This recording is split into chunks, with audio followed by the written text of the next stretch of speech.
Good morning, Lone Pine Stars. This is Mrs. Williamson. How are you? I hope you're having a great morning. I teach first grade at Lone Pine.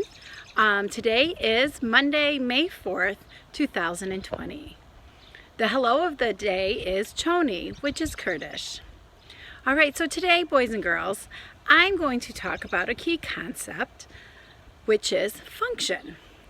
The definition of function is how something works.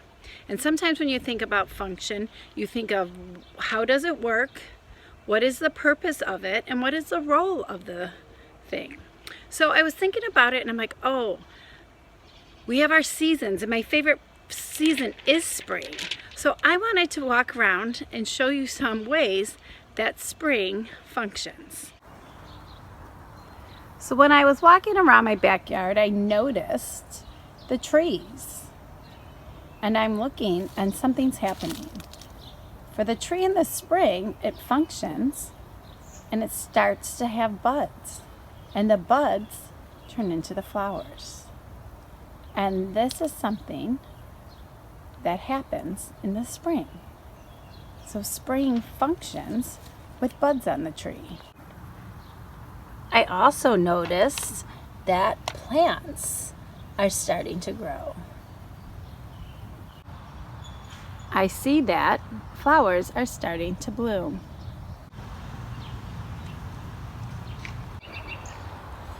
If you listen closely, you can hear the birds starting to sing.